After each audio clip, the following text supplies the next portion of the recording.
আমার ছাদ বাগানের এটা হচ্ছে ফুরুষ, নতুন এনে লাগিয়েছি গাছটা। কিন্তু দেখো এটার মানে গাছের গ্রোথ এত ভালো, দেখো একদম গোড়া পর্যন্ত কুড়ি আর ফুল, একদম গোড়া থেকে ফুল ফুটেছে। এটা পিঙ্ক কালার, এটা সাদা, এদিকে ওই যে পিঙ্ক কালার, এটা লাল বলে দিয়েছিল কিন্তু লাল হলো না, এটা পিঙ্ক হয়ে গেছে। দেখো কুড়িটা দেখো শুধু গাছের, এই যে সাদাটা এটাও দেখো, কুড়িটা দেখো, গাছের গ্রোথ কিন্তু ভীষণ ভালো। এই যে এটা ফুরুষ, সাদা আর পিঙ্ক কালারের ফুরুষটা। তো আমি এই টবটা এনেছিলাম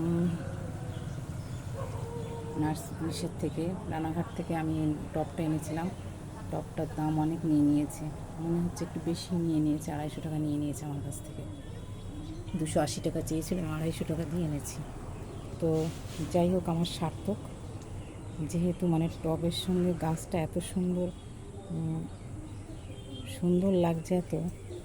দেখো আমার গাছের গ্রোথ ভালো। কালকে রোদ উঠেছিল, যার জন্য একটু নিম তেল দিয়ে দিয়েছিলাম, স্প্রে করেছিলাম নিম তেলটা, ভীষণ পোকা লেগেছিলো। তো দেখা যাক, আজ আবার বৃষ্টি হয়েছে, কতটা কী হয়। তো যাই হোক, গাছের গ্রোথ ভালোই আছে। দেখো আমার ছাদ বাগানে এটা ফুস। আজকে এই পর্যন্ত, পরে আবার অন্য কোনো গাছ নিয়ে দেখাবো।